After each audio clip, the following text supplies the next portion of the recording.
تو جب تک ہمارے پاس ذکر کی یہ تعریف موجود نہیں ہوگی کہ خدا کا ذکر انسانوں کی فکر کے ساتھ کرتا کیا ہے، یہ دیکھیے کہ خدا کا ذکر انسان کو فکر کی جلا بخشتا ہے، سوچنے سمجھنے کی صلاحیت عطا کرتا ہے، وہ کلام کہ جس کے ذریعے حقیقت سامنے آ جائے۔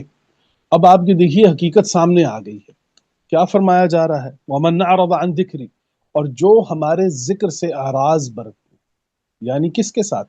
لا الہ الا اللہ، یہ وہ ذکر ہے، یہ وہ بنیاد ہے، یہ وہ بنیاد ہے۔ میں آپ کو بتاتا چلوں، خیر یہ اس کی میں ترجمہ آپ کو بتا دیتا ہوں۔ من اعرض عن ذکری فإن له معیشۃ ضنکا، ہم اس کی معیشت کو ضنکا، اب ضنکا کا لفظ آپ دیکھیں گے، اس میں آپ جسمانی ضعف کی بھی بات سمجھ لیجئے، ایمانی ضعف کی بھی بات سمجھ لیجئے۔ ایسا نہیں ہوگا کہ صرف معیشت ہی تنگ ہوگی، آپ نفسیاتی طور پر بھی ضنکا کی حالت میں چلے جائیں گے، ضعف الایمان کے اندر چلے جائیں گے، جسمانی طور پر بھی ایمانی طور پر، دونوں صورتوں میں آپ کا نقصان ہوگا۔ کس کی وجہ سے؟ کہ اگر آپ نے اللہ کے ذکر سے اعراض برتا، اللہ کے ذکر کو اگر آپ نے چھوڑ دیا۔ اب میں آپ کو بتاتا چلوں کہ ہم نے یہ سوال آج سے 4-5 سال پہلے ہمارا ایک پروگرام القرآن کنونشن، جس میں فیصل آباد میں، جس کو ماشاءاللہ ہمارے بڑے پیارے احباب نے وہاں منعقد کیا تھا، جن میں فراز صاحب بھی موجود تھے، تو وہاں ہم نے اس پروگرام میں یہ بات ان تمام احباب کے سامنے رکھی تھی کہ یہ بتائیے کہ نبی کریم صلی اللہ علیہ وآلہ وسلم پر 23 سالہ زندگی جو آپ صلی اللہ علیہ وسلم کی قرآنی زندگی ہے، اس میں جب قرآن کا نازل ابتدائی جو اس کا نزول ہے قرآن کریم کا، ابھی پہلی 40 سال کی عمر میں پہلی وحی آتی ہے، تو 40 41 42 سال کی عمر تک جتنا بھی قرآن نازل ہو چکا تھا، بتائیں یہ بات سمجھائیں۔ ہم نے ان کے سامنے یہ سوال رکھا تھا کہ وہ کون سی قوت متحرکہ تھی، وہ کون سی ایسی بات تھی، وہ مینیفیسٹو تھا، وہ کون سا ایسا مقصد تھا کہ جو رسول کریم نے اس زمانے میں اپنے صحابہ کو بتایا، اور انہوں نے قرآن کے مکمل نازل ہونے کا انتظار بھی نہیں کیا، اور انہوں نے دین کی راہ میں اپنی جانیں پیش کرنے کے لیے وہ تیار ہو گئے، یہاں تک کہ اپنے ماں باپ، اپنے بچے قربان کرنے کے لیے تیار ہو گئے۔ تو اگر ہم ان کے مقام پر ہوتے تو ہمارا تو یہی جواب ہوتا کہ جناب ابھی ہو سکتا ہے کچھ سخت آیات ہیں، آنے والے دن وقت میں تھوڑی سی نرم ہو جائیں تو ہم تھوڑا انتظار کر لیتے ہیں، ہم جیسے ضعف الایمان لوگ ہوتے تو۔ لیکن وہ کون سا ایسا نقطہ ماسکہ ہے، وہ کون سا ایسی قوت متحرکہ ہے، وہ کون سا ایسا پاور پوائنٹ ہے کہ جو رسول کریم صلی اللہ علیہ وسلم نے ان صحابہ کو بتا دیا تھا، اور پھر اس کو سمجھنے کے بعد انہوں نے قرآن کریم کے مکمل نازل ہونے کا بھی انتظار نہیں کیا۔ آپ دونوں جنگوں کو دیکھ لیجئے، جنگ بدر کو دیکھ لیجئے، جنگ احد دیکھ لیجئے، ابھی قرآن کریم کا نزول ساتھ ساتھ ہو رہا ہے، قرآن ساتھ ساتھ نازل ہو رہا ہے۔ تو آج ہم اس پروگرام کے تحت آپ کو بتا رہے ہیں، اس وقت بھی ہم نے بتایا تھا، اس پروگرام میں بھی کسی وجوہات سے وہاں کی ریکارڈنگ نہیں آ سکی، کہ ہم یہ بتا چکے ہیں کہ وہ جو بنیاد ہے کہ جس پر پورا قرآن کھڑا ہوگا، وہ فکر کہ جس کے اوپر قرآن کا ذکر قائم ہوگا، وہ فکر لا الہ الا اللہ محمد الرسول اللہ، یہ وہ کلمہ تھا، یہ وہ بنیاد تھی کہ جس پر پورے کا پورا ذکر کھڑا ہوا۔ اور میں نے عرض کیا کہ ذکر کہتے ہیں وہ کلام کہ جس کے ذریعے حقیقت سامنے آ جائے۔ لا الہ الا اللہ کے بارے میں ہم بتا چکے ہیں کہ یہ تسلیم کا مقام ہے، محمد الرسول اللہ صلی اللہ علیہ وسلم یہ تقسیم کا مقام ہے۔ پورے کے پورے دین کو اگر ایک جملے میں بیان کیا جائے تو یہ کلمہ ہے لا الہ الا اللہ۔ اور جو میں ناقص العقل اس بات کو سمجھ سکا ہوں کہ میری یہ 27-28 سالہ زندگی جو قرآن کریم کے ساتھ گزری ہے، اس میں نے بھی ان دو چیزوں کو ہی دیکھا ہے کہ تسلیم کرنا انسان سیکھ جائے اور تقسیم کرنا سیکھ جائے۔ ذکر اپنا کام کرنا شروع کر دے۔ اللہ نے دوسرے مقام پر فرمایا ہے کہ ہم نے یہ ذکر نازل کیا اور ہم اس کی حفاظت کریں گے۔ تو پھر آپ یہ دیکھیے کہ بعض اوقات تو یوں محسوس ہوتا ہے کہ ذکر مسلمانوں کے لیے تھا، فکر غیر مسلموں نے لے لی، تو اس نے اپنے ذکر کو غیر مسلموں کے ہاتھوں قائم کر کے دکھا دیا ہے آپ کو کہ یہ دیکھیے ان کے ہاں یہ کون سا اکنامیکل سسٹم آ گیا ہے، وہ کون سی ایسی چیز آ گئی ہے کہ جس میں آپ ان کے مقروض ہو گئے ہیں، بلکہ ان کو آپ کا مقروض ہونا چاہیے تھا، دنیا کو آپ کا مقروض ہونا چاہیے تھا۔ اس کے بالکل برعکس آج ہم دنیا کے مقروض ہو گئے، کیونکہ ہمارے سامنے ذکر محض لفاظی کی بنیاد پر پیش کیا گیا، پھر ذکر کی بھی شکلیں بیان کی گئیں مختلف انداز میں کہ لگے رہیے، مانجتے رہیے اپنے آپ کو، یا کسی جگہ پر کسی کمرے میں خود کو بند کر لیجئے، اور پھر یہ تمام تر معاملات ہمارے ساتھ شروع ہو گئے۔ لیکن میں عرض کر رہا ہوں کہ ذکر پر ہم پہلے بھی پروگرام کر چکے ہیں، ان میں دو باتیں بڑی اہم تھیں۔ ایک ذکر جو ہے وہ ذکر ہے تلقینی ذکر، اور ایک ہے یقینی ذکر۔ تلقین میں آپ ذکر کرتے رہیے، اللہ اکبر، سبحان اللہ، اللہ اکبر، الحمدللہ، یہ سارے ذکر تلقین میں تو آپ 5 لاکھ دفعہ پڑھ لیجئے، کم ہے۔ لیکن یقین کرنے کے لیے تو پھر آپ کو عملی جد و جہد کے اندر آنا ہوگا، عملی میدان کے اندر آنا ہوگا۔ اور یقینی ذکر جو ہے وہ میں نے آپ کو بتایا تھا کہ یہ ذکر جو ہے جس کے بارے میں قرآن یہ بتا رہا ہے کہ جو میرے ذکر سے اعراض برتتا ہے، ہم اس کی معیشت تنگ کر دیتے ہیں، تو یہ پھر مقام ہمارے لیے بڑا عجیب مقام ہے کہ ہم تو صبح شام خدا کا ذکر کر رہے ہیں، تو پھر یہ ہماری معیشت کو کیا ہو گیا ہے؟ آج ہمیں یہ بھی سوچنا ہوگا کہ اگر ذکر کی بات کریں، ہماری تسبیحوں کی بات کریں، ہمارے ہاتھوں میں اٹھائی ہوئی یہ کاؤنٹر گھڑیاں جو ہیں، ان کی اگر ہم بات کریں تو شاید ہی ہمیں بازار میں کوئی ایسا شخص دکھائی دے کہ جس کے ہاتھ میں تسبیح نہ ہو، یا جس میں وہ کاؤنٹنگ کرنے والی گھڑیاں جس نے اپنی انگلی میں پہنی ہوئی ہو۔ لیکن اس کے باوجود معیشت کا یہ حال ہے کہ ہر انسان بجلی کے بل، گیس کے بل، اپنے بچوں کی فیسیں اور معیشت کو لے کے پریشان ہے۔ تو پھر ہمیں یہ سوچنا ہوگا کہ کہیں ایسا تو نہیں کہ ہمارے فہم کے اندر کوئی بہت بڑی غلطی ہم نے کر لی ہے، ہم نے قرآن کریم کی کسی آیت کو پس پش ڈال دیا ہے، کسی بہت بڑی حقیقت کو ہم نے جھٹلا دیا ہے، یا اس کو ہم بھلا چکے ہیں۔ تو آج یہاں پر ہم آپ کے سامنے یہ بات دوبارہ دہرا رہے ہیں کہ وَمَنْ أَعْرَضَ عَنْ ذِكْرِ فَلَهُ مَعِيشَةٌ ضَنْكَ فَإِنَّ لَهُ مَعِيشَةٌ ضَنْكَ، کہ جو ہمارے ذکر کو بھلاتا ہے تو پھر ہم اس کی معیشت کو تنگ کرتے ہیں۔ اب ذکر ہم آپ کے سامنے لا الہ الا اللہ، اور پھر اس پر ہم بتا چکے ہیں کہ لا الہ الا اللہ اس کا ترجمہ نہیں ہے کوئی معبود سوائے اللہ کے۔ لیں جناب، اب معبود کا لفظ ایک تو پہلی بات کہ قرآن کریم میں استعمال ہی نہیں ہوا۔ معبود کا لفظ وہ کہتے ہیں جو لائق عبادت ہو، اور پھر لائق عبادت ہم نے کس کس کو بنا رکھا ہے، یہ تو پھر ہم اپنے گریبان میں جھانکے تو ہمیں دیکھنا پڑے گا کہ ہم کہاں کہاں کس کس کی عبادت کر رہے ہیں۔ یہ عبادت کم از کم خدا کی تو نہیں ہے۔ اگر خدا کی یہ عبادت ہوتی تو آج ہماری معاشی حالت جو ہے وہ یہ نہ ہوتی کہ جس کے اس وقت ہم پوری دنیا کے اندر ہماری جو مسلمانوں کی حالت ہے۔ تو ہم جب لا الہ الا اللہ کو نہیں سمجھیں گے جب تک، اور اس پر میں مختصراً گفتگو کر دیتا ہوں تاکہ ہمارے سننے والوں کو یہ معلوم ہو کہ یہ لا الہ الا اللہ، اب اس کا ترجمہ کہ نہیں ہے کوئی معبود سوائے اللہ کے۔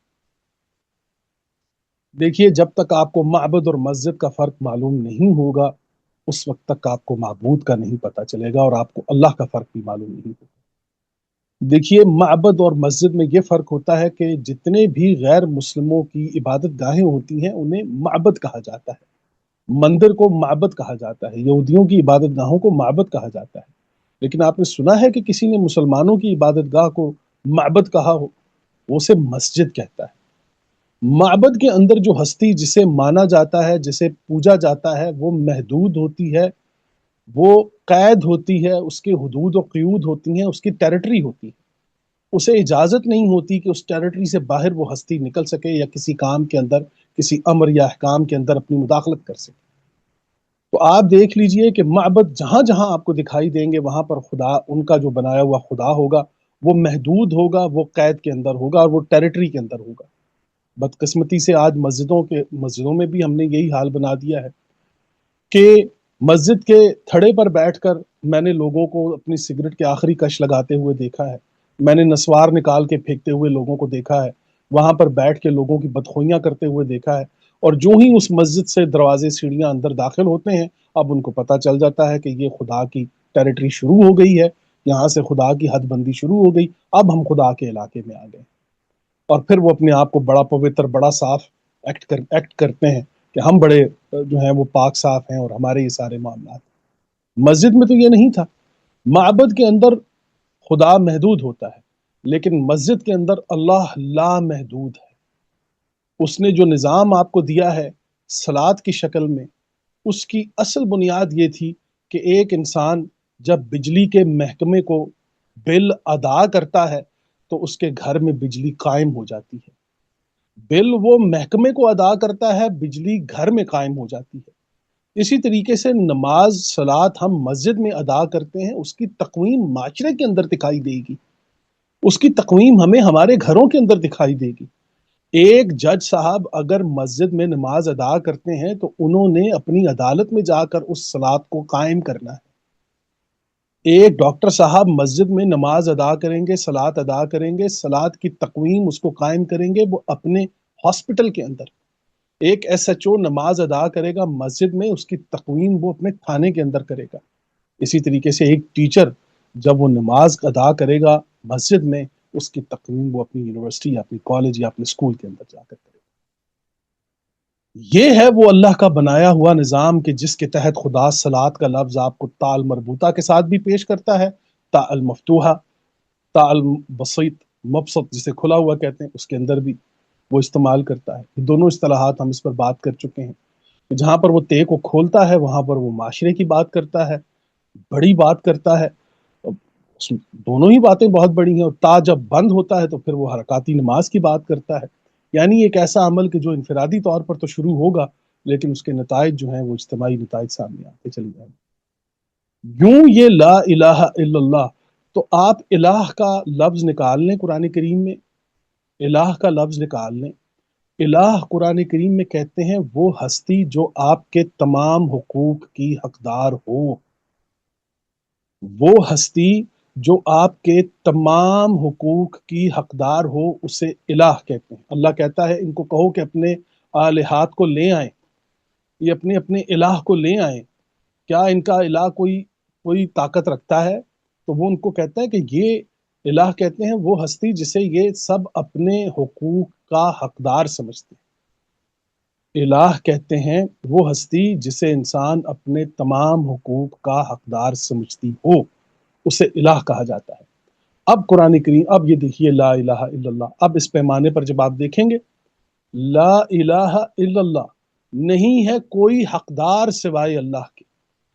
اللہ کس چیز کا حقدار ہے؟ اب اس نے اپنے تمام تر حقوق قرآن کریم کے اندر آپ کے سامنے پیش کر دی۔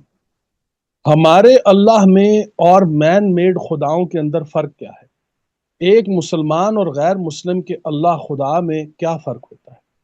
ان دونوں میں فرق یہ ہوتا ہے کہ جو مومن کا، مسلم کا اللہ ہوتا ہے، خالق ہوتا ہے، وہ اپنے سارے حقوق مخلوق پر تقسیم کر دیتا ہے، جبکہ مین میڈ خدا جو ہیں وہ کبھی بھی اپنے حقوق انسانوں پر تقسیم نہیں کرتے۔ ایک مسلمان، ایک مومن کے خدا میں، اللہ میں، اور باقی دنیا کے خداؤں میں یہ بنیادی فرق ہوتا ہے۔ جب ہم یہ کہتے ہیں کہ لا الہ الا اللہ، نہیں ہے کوئی حقدار سوائے اللہ کے، تو پھر ہمیں اللہ کا حق دینا ہوگا، اللہ کا حق نکالنا ہوگا۔ رسول کریم نے جو خطوط لکھے ہیں ان خطوط میں آپ صلی اللہ علیہ وسلم نے بتایا ہے کہ مسلمان ہو جاؤ۔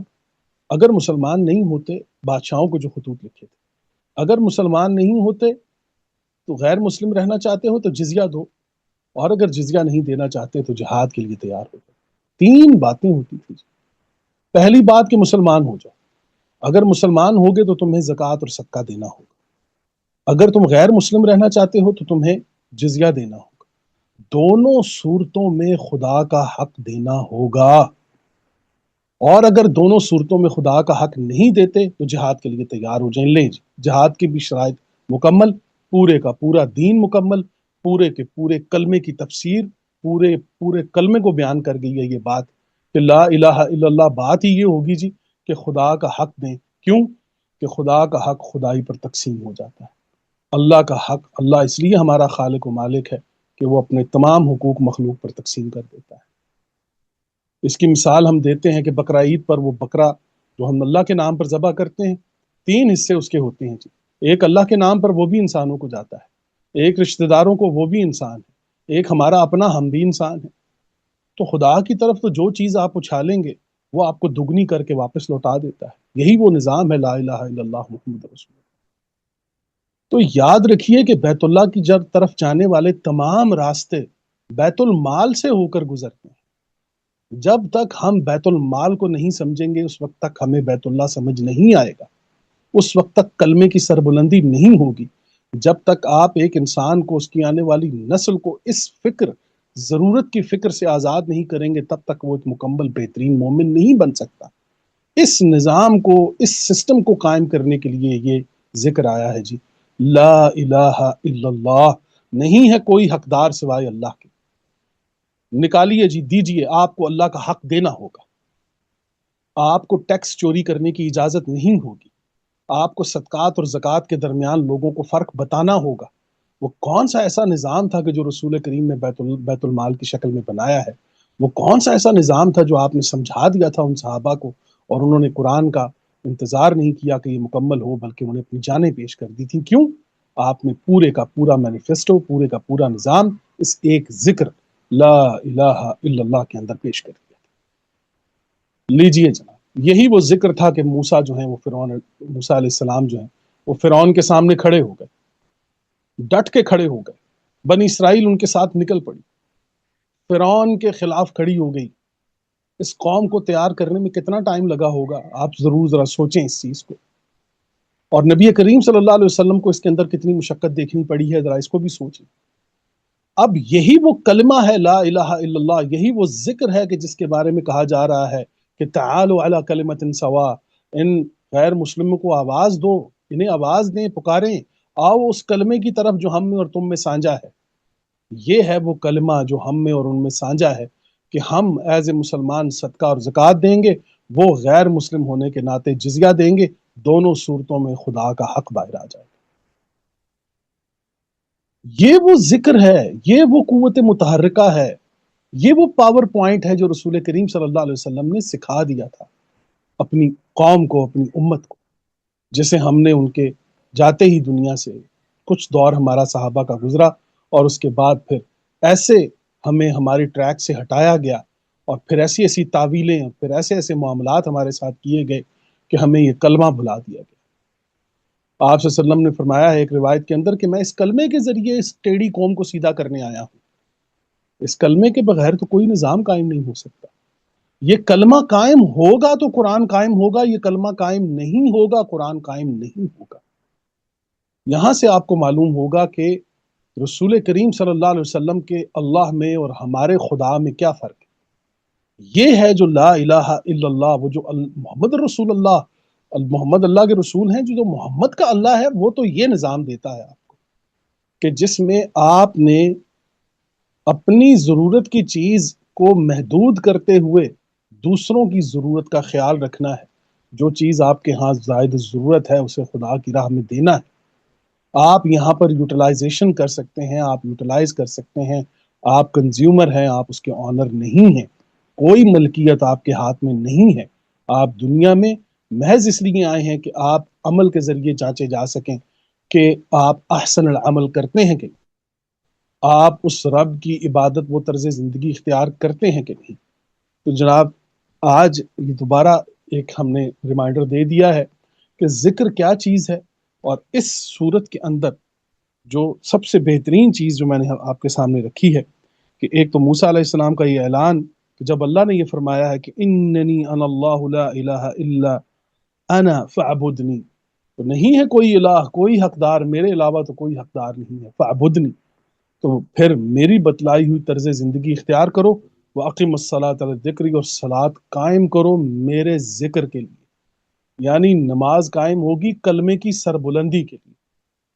تو یہاں سے پھر اقبال علیہ رحمہ کا بھی وہ کلام آپ نے کہ بتانے وہم و گما لا الہ الا اللہ، خودی کا سر نہا لا الہ الا اللہ، تو آپ دیکھ لیجیے۔ دوسرے مقام پر اقبال علیہ رحمہ نے یہ بھی فرمایا کہ قلندر دو حرف جز لا الہ کے سوا کچھ نہیں رکھتا، بقیہ شہر قارون ہے لغات اعجازی کا۔ یہ جو لغت کے ماہر لوگ ہیں یہ تو قارون بن گئے ہیں، اور انہوں نے تو بات سے بات، کہاں سے کہاں، کہاں سے کہاں معاملات کو لے گئے ہیں۔ وہ حقیقت ایک عام انسان کو سمجھ ہی نہیں آ سکتی جب تک کہ وہ ان کے بتلائے ہوئے علوم نہ سیکھ لے۔ ٹھیک ہے، یہ عزت، یہ تکریم، یہ تمام تر اللہ آپ کو اور مزید عطا فرمائے، آپ مزید عالم کہلائیں، آپ مزید علماء تیار کریں، لیکن بات صرف اتنی ہے کہ اگر یہ کلمہ، یہ مختصر سے کچھ الفاظ، یہ 19 حروف اگر ہمیں سمجھ نہیں آ رہے تو پھر قرآن ہمیں سمجھ کیسے آئے گا؟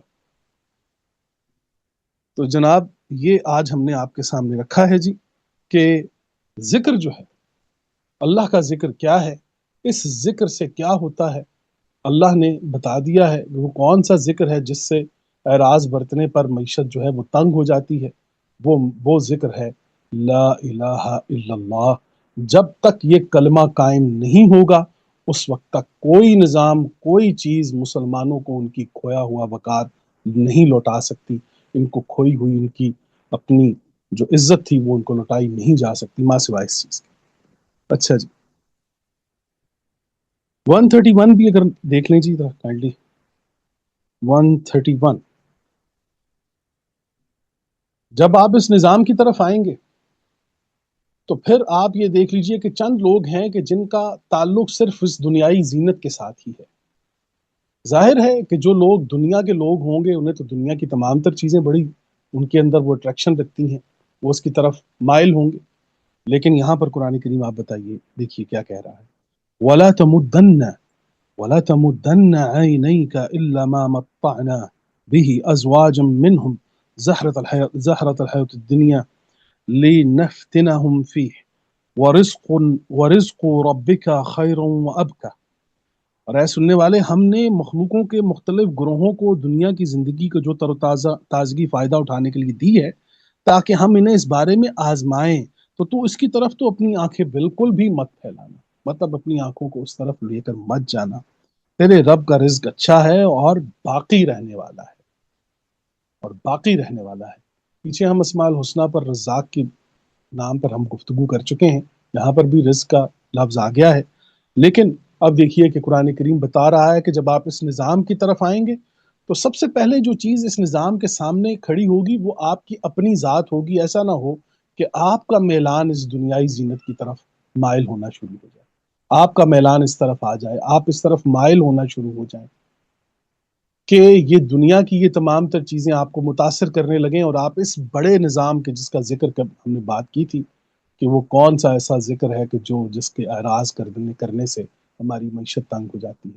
تو یہ آیت نمبر 131 بھی ہمارے سامنے آ گئی ہے جی۔ آگے بتایا جا رہا ہے کہ وَأْمُرْ أَهْلَكَ بِالصَّلَاةِ وَاصْطَبِرْ عَلَيْهَا، اور اپنے گھر والوں کو صلاۃ کا حکم دو۔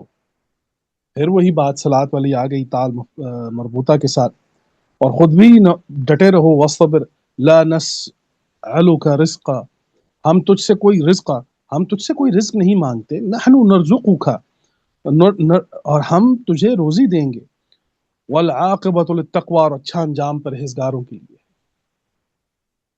آپ دیکھ لیجئے کہ تقوی، احتیاط اختیار کیجئے۔ ہم بتا چکے ہیں کہ متقین محتاط لوگوں کو کہتے ہیں، تقوی احتیاط کو کہتے ہیں۔ مومن ساری زندگی تقوی کے اندر گزارتا ہے، تقوی اختیار کرتا ہے، اور یہی وہ تقوی ہوتا ہے کہ جس پر وہ دنیا سے جانا پسند کرتا ہے۔ یہی وہ تقوی ہے کہ جس کے اندر ہماری بھی بچت موجود ہے، ہماری آنے والی نسل کی بچت موجود ہے۔ اچھا جی، آیت نمبر 44 بھی دیکھ لیں جی، اسی کی سورۃ طٰہٰ کی آیت نمبر 44، یہ بھی دیکھ لیجئے، ایک بڑی اہم نصیحت ہے۔ یہ اب دیکھیے کہ ایک اسلوب سکھایا جا رہا ہے۔ 44، آیت نمبر 44،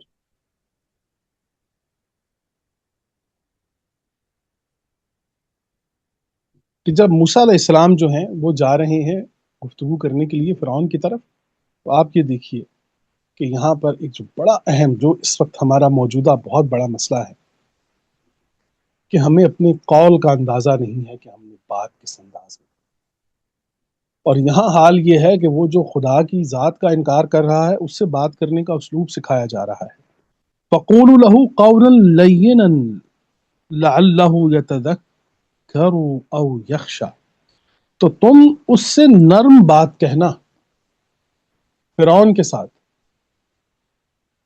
ساتھ بات کرنے کا اسلوب سکھایا جا رہا ہے کہ تم اس سے نرم بات کرنا، اس امید پر کہ شاید وہ نصیحت قبول کر لے یا وہ نقصان کا اندیشہ بھانپ جائے یا ڈر جائے، مطلب یخشا کا لفظ استعمال،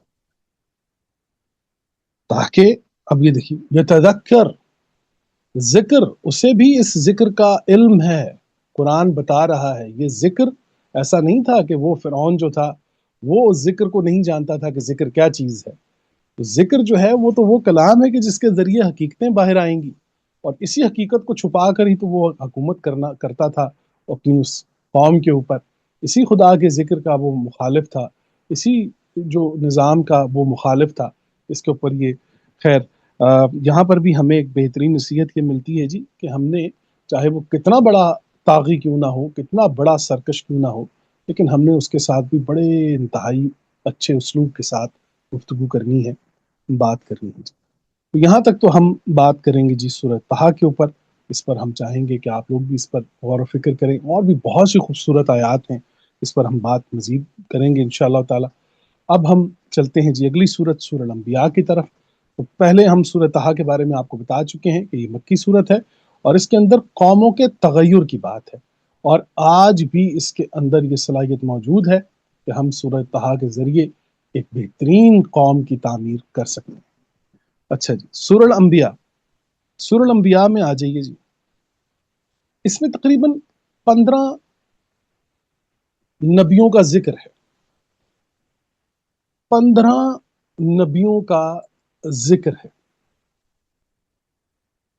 یہاں میں ایک چھوٹی سی بات آپ کے سامنے رکھنا چاہوں گا کہ نبی اور رسول میں کیا فرق ہوتا ہے.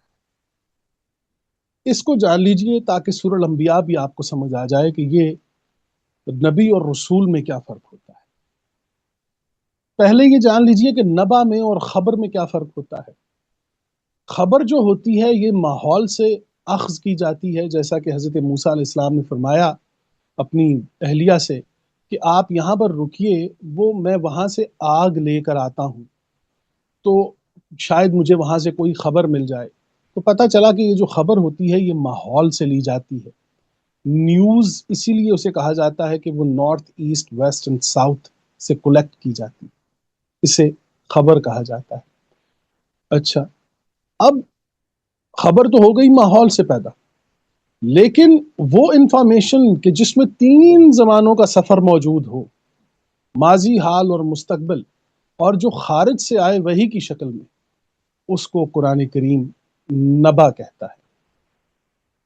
اسے قرآن کریم نبا کہتا ہے. خبر وہ انفارمیشن جو خارج سے آئے، مختصر ہو، 3 زمانوں پر محیط ہو، اسے نبا کہا جاتا ہے. خبر جو ہوتی ہے یہ ماحول سے لی جاتی ہے، ارد گرد سے اکٹھی کی جاتی ہے، اسے خبر کہا جاتا ہے.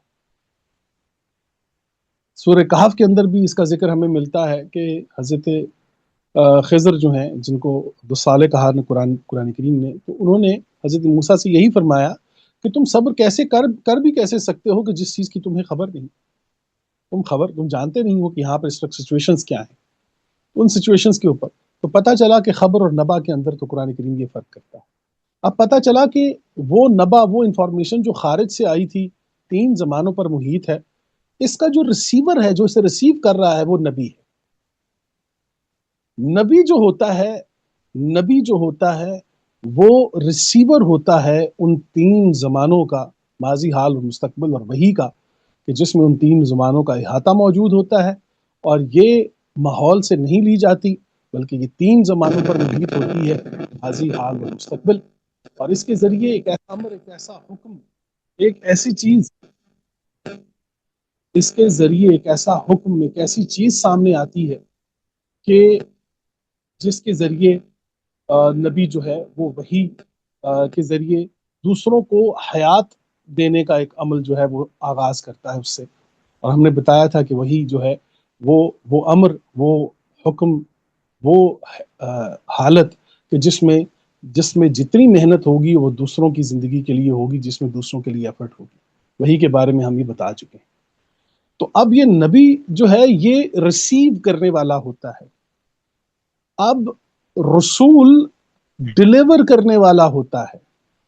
آپ یہ دیکھیے کہ نبی جو ہوتا ہے وہ ریسیو کرتا ہے، رسول ڈیلیور کرتا ہے. جب اس کی امپلیمنٹیشن کی بات آئے گی تو آپ یہ دیکھ لیجئے کہ اطیع اللہ و اطیع الرسول کہا جا رہا ہے، آپ اطاعت کریں رسول کی۔ پورے قرآن کریم میں کہیں بھی اطیع النبی کا لفظ استعمال نہیں ہوا۔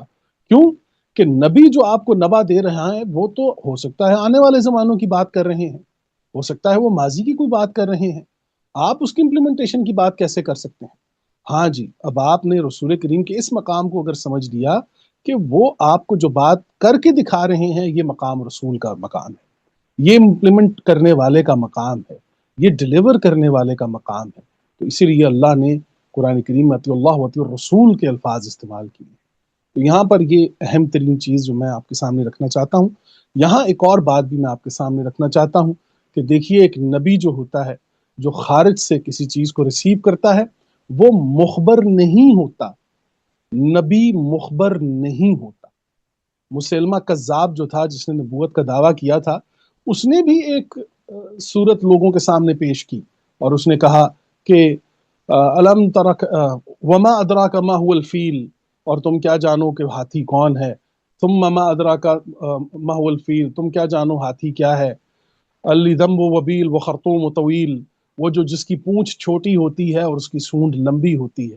یہ سنیں جی، مسلمہ کذاب بھی یہ ایک صورت پیش کر رہا ہے۔ اس میں صاف ظاہر دکھائی دیتا ہے کہ وہ ظواہر جو بھی ہاتھی کو وہ دیکھ رہا تھا یا جو اس نے دیکھا تھا اسے وہ پیش کر رہا ہے، لیکن قرآن کریم کے اندر جب سورہ فیل آپ دیکھیں گے تو وہ قرآن کریم نے جو پیش کی ہے اسی کو اس نے کاپی کرنے کی کوشش کی تھی کہ الم تر کیف فعل ربک باصحاب الفیل الم یجعل کیدہم فی تضلیل ارسل الیہم طیرا ابابیل ترمیہم بحجارۃ من سجیل فجعلہم کعصف معقول۔ تو پتہ چلا کہ ایک نبی جو ہوتا ہے وہ مخبر نہیں ہوتا، مخبر جو ہوتا ہے وہ اپنے موجودہ دور کی خبریں لوگوں کو دے رہا ہوتا ہے۔ تو اب آپ کو اندازہ ہو جائے گا کہ ابھی تک جتنے بھی جھوٹے نبی ہم دیکھ چکے ہیں اپنے زمانوں کے اندر، ان کے پاس سوائے خبروں کے اور کچھ نہیں، ان کے پاس نبا کا وہ سٹیٹس ہی نہیں ہے کہ جس کے اندر 3 زمانوں کا احاطہ ہوا ہو۔ کوششیں تو ان لوگوں نے بہت کی لیکن ناکامی ہوئی۔ کیوں؟ کہ یہ لوگ یہ جان ہی نہیں پائے کہ ما هو الفرق بین الخبر والنبا، ما هو الفرق بین النبی والرسول، کہ ایک نبی اور رسول کے درمیان کیا فرق ہوتا ہے۔ یہاں سے آپ کو پتہ چلے گا کہ ما كان محمد نبا احد من رجالکم ولکن رسول اللہ وخاتم النبیین، وہ نبی خاتم ہیں نبیین کے۔ پتہ چلا کہ ختام کہاں ہوا؟ نبا پر ہوا، وہ جہاں سے کوئی چیز ریسیو کرنی تھی وہاں پر تالا لگ گیا ہے۔ پتہ چلا کہ اب مزید کچھ ڈیلیور ہم اس لیے نہیں کر سکتے کہ ہم جہاں سے ریسیو کر رہے تھے وہاں پر تالا لگ گیا ہے۔ اب آپ کو اس آیت کا مطلب سمجھ آئے گا کہ ما كان محمد نبا احد من رجالکم ولکن رسول اللہ، وہ اللہ کے رسول ہیں، خاتم النبیین ہیں، نبیین کا ختام ہوا ان پر۔ کیوں؟ کہ اب کوئی ایسی چیز باقی نہیں رہی جو حضرت انسان کے شعور کے حوالے نہ کر دی گئی ہو، ہر چیز مکمل کر دی گئی ہے، اور یہ ختام انسانی شعور کے لیے بہت ضروری تھا، کیونکہ تمام تر حلال اور حرام کو کسی ایک مقام پر لا کر ختم کرنا تھا۔ آج ہم یہ سازش بھی آپ کے سامنے کھول دیتے ہیں کہ تمام تر آنے والے نبیوں کی یہ جو سازش جو استغفر اللہ، مطلب میں بتا رہا ہوں کہ جو آ رہے ہیں نعوذ باللہ، یہ جو اپنے آپ کے اوپر اپنی دعویٰ کرتے ہیں کہ ہم نبی ہیں یا ہم نبی جیسے ہیں، اللہ معاف کرے، تو یہ لوگ ہیں، یہ وہ سازش ہے کہ جس کے ذریعے یہ قرآن کے حلال اور حرام میں مداخلت کرتے ہیں۔ قرآن کے متعین کردہ حلال اور حرام کے سرکلز میں داخل ہونے کے لیے ان کے پاس سوائے نبوت کے اوپر ڈاکہ ڈالنے کے اور کوئی راستہ موجود نہیں ہوتا۔ اب آپ کو سمجھ آئے گی ان کی پوری سازش کہ کسی بھی ماحول، معاشرے یا ملک میں غیر مسلم یا جو بھی کسی بھی غیر مسلموں کے ساتھ بھی یہ ہوا ہوگا کہ وہاں پر بھی اب رسول کریم صلی اللہ علیہ وسلم کے بعد کسی نبی کا جو بھی دعویٰ آپ دیکھ رہے ہیں یہ صرف اس لیے کیا جاتا ہے کہ مسلمانوں کے اس قرآن میں کہ جہاں پر حرام اور حلال کا ایک تعین کر دیا گیا ہے، اس حرام اور حلال کے اندر مداخلت کر کے وہ جو چیزیں خدا کی طرف سے حلال ہیں انہیں حرام کر دیا جائے اور وہ جو حرام ہیں انہیں حلال کر دیا جائے۔ مین مقصد ان لوگوں کا یہ ہوتا ہے۔ یہ اس لیے ایک نئے نبی کے منتظر ہیں، یہ اس لیے نئے نبی کی تائید کرتے ہیں کہ انہوں نے خدا کے بنائی ہوئی حدود اور قیود کو توڑنا ہے۔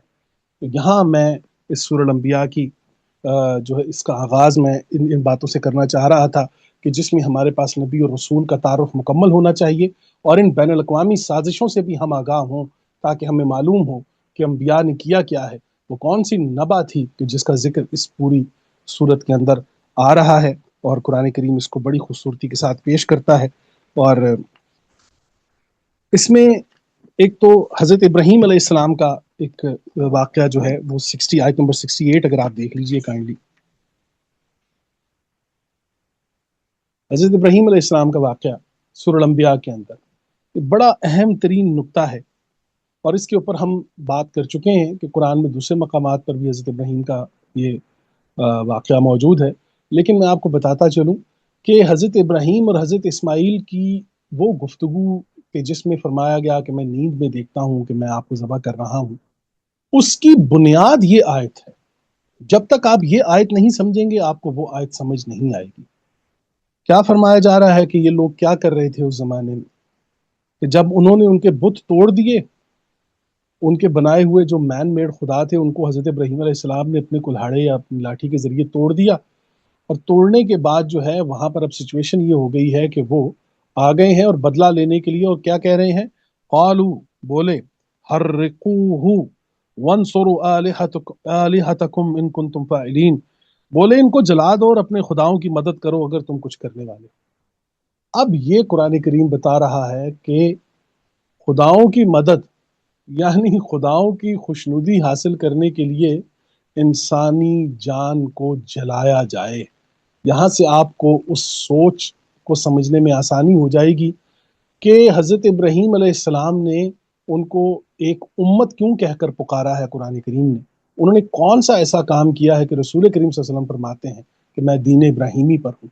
یہ وہ مقام تھا کہ جس پر انہوں نے اعتراض اٹھایا، اور اللہ نے ان کے ذریعے اس رسم کو ختم کروایا کہ وہ دور تھا کہ جب کوئی انٹلیکچوئل ان کے سامنے آتا تھا یا جو ان کے مذہبی پیشوائیت کے اوپر ضرب لگاتا تھا، اس کے بارے میں انہوں نے ایک قانون بنایا ہوا تھا، اور وہ قانون یہ تھا کہ خداؤں کی خوشنودی حاصل کرنے کے لیے اسے جلا دو، اسے مار دو۔ تو خداؤں کی خوشنودی حاصل کرنے کے لیے اسے جلا دو، اس کو لبادہ جو پہنایا گیا تھا وہ مذہب کا تھا، اس لیے وہ لوگ سارے شامل ہوتے تھے اور اس ایک انسان کو بڑی ایک عقیدت اپنی اس کا اظہار کرتے ہوئے اسے جلاتے تھے، جس کا اختتام حضرت ابراہیم علیہ السلام نے کیا۔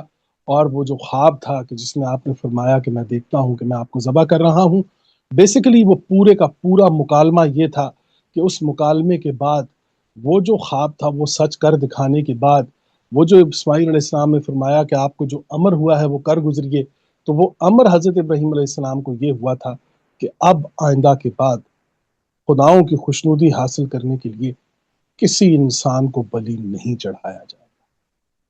ہم ایک زندہ اللہ کو، ایک زندہ خالق کو تحفے میں زندگی کے سوا کچھ نہیں دے سکتے۔ وہ حی القیوم ہے، وہ زندگی دینے والا ہے، وہ زندہ رہنے والا ہے۔ ہم اسے اگر تحفے میں کوئی چیز پیش کر سکتے ہیں تو وہ زندگی تحفہ ہے، زندگی کا تحفہ ہے۔ تو دیکھیے جی، یہ بھی حضرت ابراہیم علیہ السلام کی وہ بنیاد تھی جس پر میں چاہ رہا تھا کہ آپ لوگ اس کے اوپر بھی جو ہے وہ دیکھیے۔ 85 اگر آیت نکال لیجئے، آیت نمبر 85۔ اچھا جی، اب یہاں پر انبیاء کا ذکر آ رہا تھا، لیکن یہ جو 3 الفاظ ہیں یہ اتنے اہم ہیں، اتنے اہم ہیں کہ اگر یہ سمجھ آ جائیں تو پورے انبیاء کی جد و جہد سمجھ آ جاتی ہے۔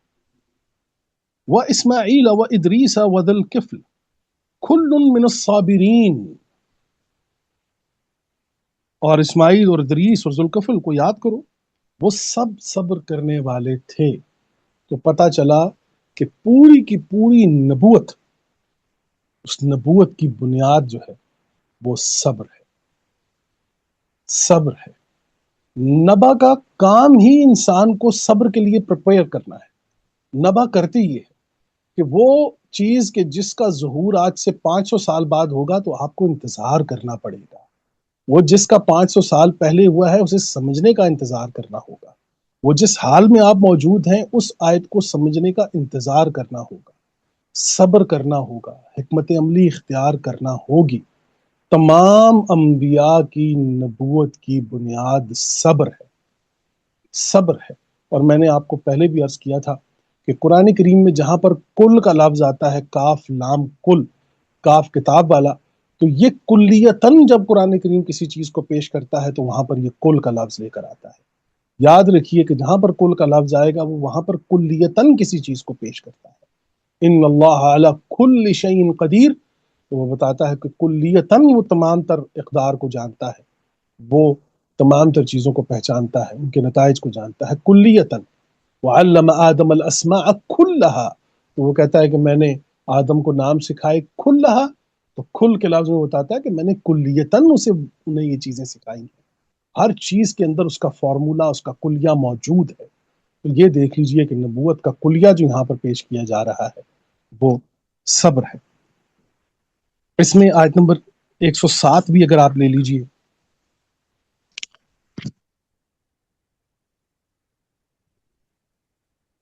107، بسم اللہ الرحمن الرحیم، وما ارسلناک الا رحمۃ للعالمین، یہ ہے مقام محمد صلی اللہ علیہ وآلہ وسلم۔ اور میں نے عرض کیا تھا کہ رسول کریم کا انتخاب ہے اور خطاب پوری انسانیت کے ساتھ ہے۔ آپ صلی اللہ علیہ وسلم کو نہیں، وما ارسلنا، اور ہم نے نہیں بھیجا آپ کو ماں سوائے رحمت بنا کر، کس کے لیے؟ عالمین کی، عالمین کی۔ تو پھر وہی بات میں اکثر دہراتا ہوں حضرت واصف علی واصف رحمۃ اللہ علیہ کی، انہوں نے فرمایا کہ امتی آپ صلی اللہ علیہ وسلم جو ہیں وہ رحمت ہیں عالمین کے لیے، تو ایک امتی ہونے کے ناطے ہمارا کام یہ بنتا ہے کہ ہم ان کی رحمت کو عالمین تک پہنچا دیں،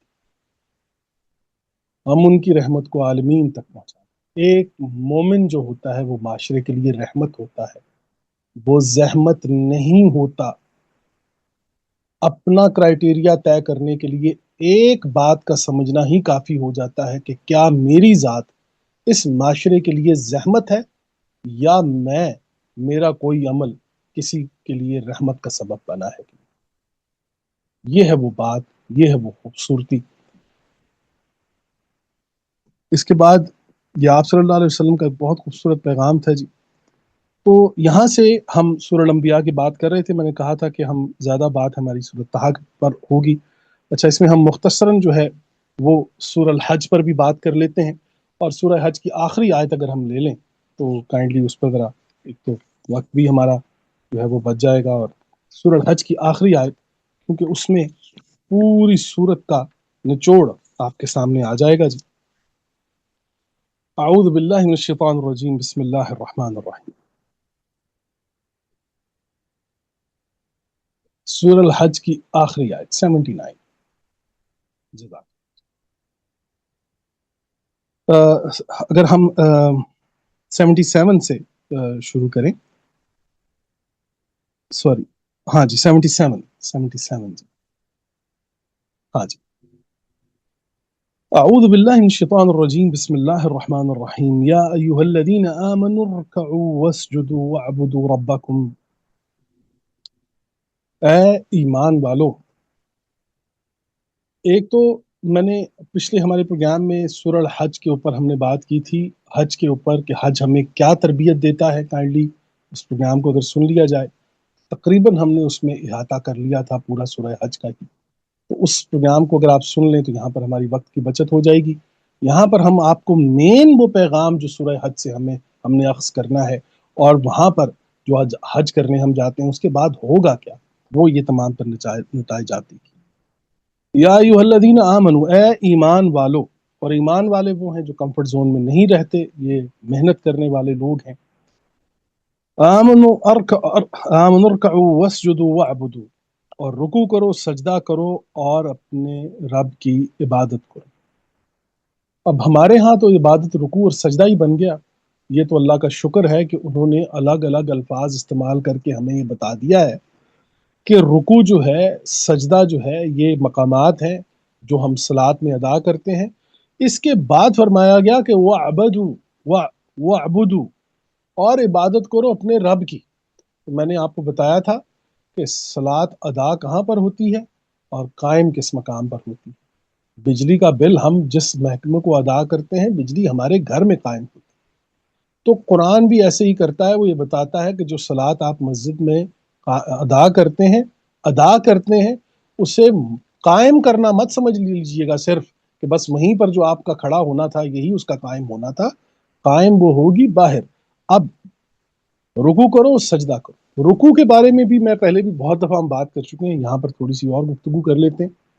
رکھ عربی زبان میں رکع کہتے ہیں، مرکھا کہتے ہیں وہ ٹیک لگانے کی چیز جس کے ساتھ آپ ٹیک لگاتے ہیں، سہارا لیتے ہیں۔ رکوع میں بھی ہم اپنی ٹانگوں کا سہارا لیتے ہیں، اپنے ہاتھ اپنے گھٹنوں پر رکھ کر اس کنڈیشن میں آ جاتے ہیں کہ اگر نہ رکھیں تو تھک جائیں، لیکن اس کنڈیشن میں آنے کے لیے ایک سہارا چاہیے، کہ اس کنڈیشن میں ایک ایسی پوزیشن میں آنے کے لیے کہ جس میں ہمیں سہارے کی ضرورت ہے۔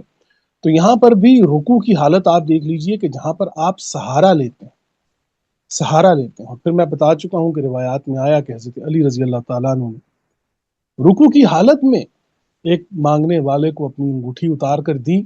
تو قرآن کریم میں جہاں پر بھی رکوع آئے گا وہاں پر دیکھ لیجئے گا بات دینے کی آئے گی، وہاں پر بات دینے کی آئے گی جہاں پر رکوع کی بات آئے گی، جہاں پر سجدہ آئے گا وہاں پر حالت کے تبدیل ہونے کا مقام آ جائے گا، جہاں پر سین جیم دال آئے گا وہاں پر ایوولوشن آئے گی، ارتقاء آئے گا۔ تو یہاں پر اب آپ دیکھ لیجئے نماز اس کا حصہ ہے، اور نماز کے ساتھ وہ کہتا ہے وَاعْبُدُوا رَبَّكُمْ، اور وہ طرز زندگی جس کی ہم بات کر رہے تھے جو قائم ہوگا باہر نکل کر، رَبَّكُمْ وَافْعَلُوا الْخَيْرَ، اور خیر کے افعال کیا کرو، خیر کیا کرو، لَعَلَّكُمْ تُفْلِحُونَ، تاکہ تم فلاح پا جاؤ۔ وَجَاهِدُوا فِي اللَّهِ حَقَّ جِهَادِهِ، اور اللہ کی راہ میں جہاد کرو جو جہاد کا حق ہے۔ تو یاد ہے میں نے آپ کو ابھی پچھلی تھوڑا سی دیر پہلے بتایا ہے کہ جہاد حق، اب حق کا لفظ جہاد کے لفظ کے ساتھ آپ کو سمجھ آ رہی ہے یہ بات کہ خدا کا حق باہر نکالنا پڑتا ہے۔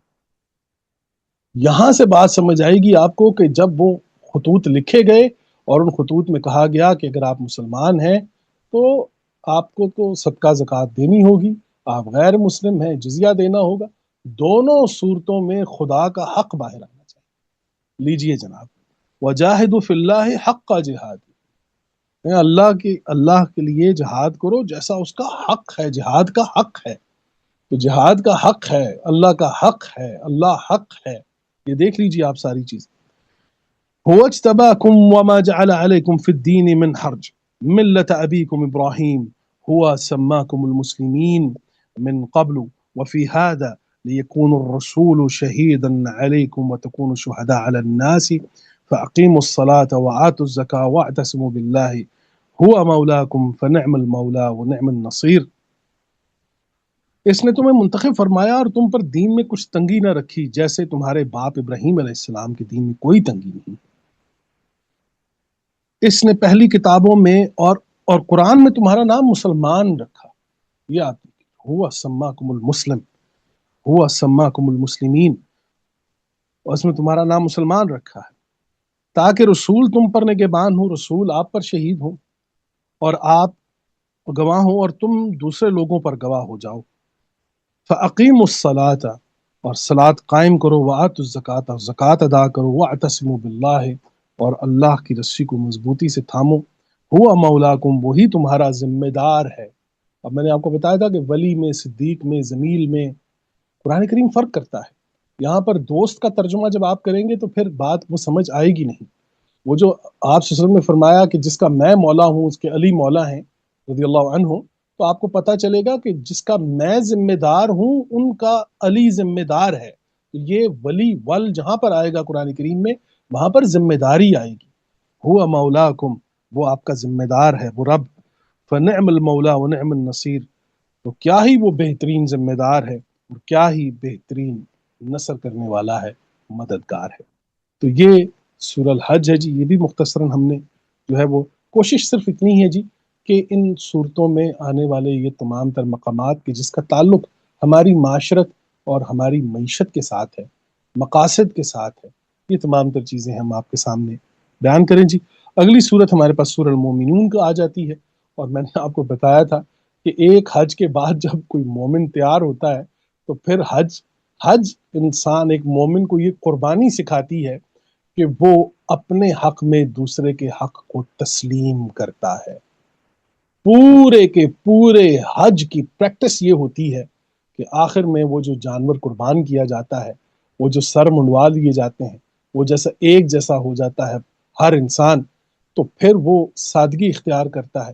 اور پھر آخری اس کا پیغام یہ ہے کہ وہ اپنے حق میں، خدا کے دیے ہوئے حق میں، دوسروں کے حقوق کو تسلیم کرنے کے قابل ہو جاتا ہے.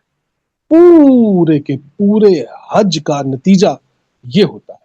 اگر حج کرنے کے بعد ایک مسلم مومن کے درجے پر نہیں آیا تو پھر شاید کہیں نہ کہیں کوئی نہ کوئی کمی رہ گئی ہے. تو مومن جو ہے وہ آپ دیکھ لیجیے، اب سورہ المومنین کا آغاز قد افلح المومنون، پہلی آیت کے اندر افلح المومنون ہے، اور آخری آیت سے جو سیکنڈ لاسٹ آیت ہے اس میں ہے کہ اور تباہ ہو گئے کافر، اور کافر کبھی فلاح نہیں پا سکیں گے. تو اس پوری صورت کے اندر المومنون میں، اس میں بامقصد زندگی گزارنے کی پوری ایک حکمت موجود ہے جی. اس حکمت کو ہم بہت زیادہ تفصیل میں جو ہے وہ فی الحال بیان نہیں کریں گے. اس صورت میں ایک تو مومنین کی صفات کے اوپر بات ہوئی ہے کہ مومنین کی وہ کون سی جو ہیں وہ صفات ہیں. اور یہاں پر میں نے آپ سے عرض کیا تھا کہ پیچھے صلات کا لفظ ہم بتا رہے تھے کہ تا المفتوحہ اور تا المبسوطہ، تا المفتوحہ کے ساتھ آئے گا یا تا المربوطہ کے ساتھ آئے گا، تو وہاں فرق کیا آئے گا یہ دیکھ لیجئے کہ حج کے فوراً بعد جب سورہ المومنون آئی ہے تو قد افلح المومنون، بے شک مومنوں نے فلاح پا لی یا وہ کامیاب ہو گئے. فلاح پا لی الذین هم فی صلاتہم خاشعون، وہ جن کی صلات، اب یہاں پر تا دیکھ لیجئے تے مفتوحہ ہے، کھلا ہوا تے ہے. جہاں پر تے کھلا ہوا ہوگا وہ بات معاشرے کی بات ہوگی، وہ بڑی بات ہوگی، وہ نظام کی بات ہوگی، وہ قانون کی بات ہوگی. آگے چل کے آپ سورت 9 نمبر سورت بھی دیکھ لیجئے، والذین هم علی صلواتہم یحافظون، اور یہی ہے وہ جو کہ اپنی صلات کی حفاظت کرتے ہیں. اور میں نے بتا چکا ہوں صلات کے موضوع پر تو ہماری بہت ساری گفتگو ہوئی ہے. ہم آیت نمبر 27 اگر دیکھ لیجئے جی اس کی، تاکہ مختصراً جو ہے وہ ہم لوگ اس پر جی. حضرت نوح علیہ السلام مومنوں کی میں نے بتا چکا ہوں، کیونکہ اس پر ہماری بہت زیادہ گفتگو ہو چکی ہے تو بہت زیادہ ہم اس پر اب نہیں بولنے والے. بس اتنا بتا دیتے ہیں جی کہ مومن کبھی کمفرٹ زون میں نہیں رہتا. اب دیکھیے حضرت نوح علیہ السلام کو اس پوری صورت کے اندر یہ دیکھیے کہ جو مقام آیا ہے حضرت نوح علیہ السلام کا، فَأَوْحَيْنَا إِلَيْهِ أَنِ اصْنِعِ الْفُلْكَ بِأَعْيُنِنَا وَوَحْيِنَا فَإِذَا جَاءَ أَمْرُنَا وَفَارَتِ النُّورُ فَاسْلُكْ فِيهَا مِنْ كُلِّ زَوْجَيْنِ اثْنَيْنِ وَأَهْلَكَ إِلَّا مَنْ سَبَقَ عَلَيْهِ الْقَوْلُ مِنْهُمْ وَلَا تُخَاطِبْنِي فِي الَّذِينَ ظَلَمُوا إِنَّهُمْ مُغْرَقُونَ. اچھا، اب یہ نوح علیہ السلام کی بات یہاں پر آئی ہے جی، اور اس بات کے اندر آپ دیکھ لیجئے کہ ہم نے وحی کی ہے نوح علیہ السلام کی طرف کہ آپ کشتی تیار کیجئے ہماری آنکھوں کے سامنے. تو تحرک آپ کو مختصراً میں آپ کو بتا رہا ہوں، یہاں پر اس صورت کے اندر بھی جتنے انبیاء کے ذکر آئے گا، یہ جتنے بھی گفتگو آئے گی، یہ پوری کی پوری تحرک کی طرف آئے گی، یہ جمود کی طرف نہیں جائے گی. مومن جو ہے وہ ساری زندگی تحرک کے اندر رہتا ہے، وہ کمفرٹ زون میں نہیں رہتا. انشاءاللہ تعالیٰ جی پھر کبھی اللہ نے موقع دیا تو ان صورتوں پر ہم مزید گفتگو کریں گے. آج کا پروگرام ہم یہیں تک رکھتے ہیں جی.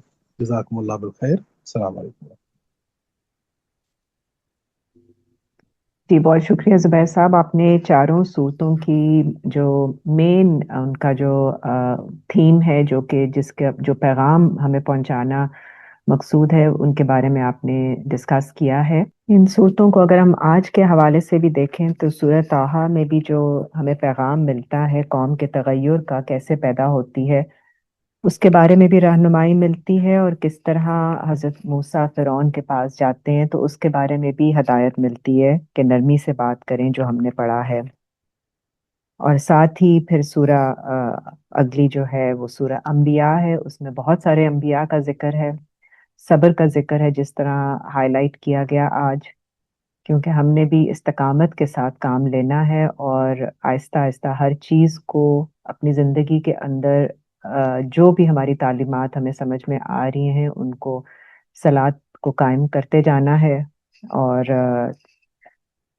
فرق بھی ہم نے دیکھا ہے نبی اور رسول کا، اور جو بت توڑے گئے ہیں ان کے بارے میں بھی ہمیں رہنمائی ملتی ہے کہ قرآن سے ہم نے سیکھنا کس طرح سے ہے، اور کس طرح سے ہم نے حق ادا کرنا ہے اللہ کا، اور کسی کی عبادت نہیں کرنی ہے۔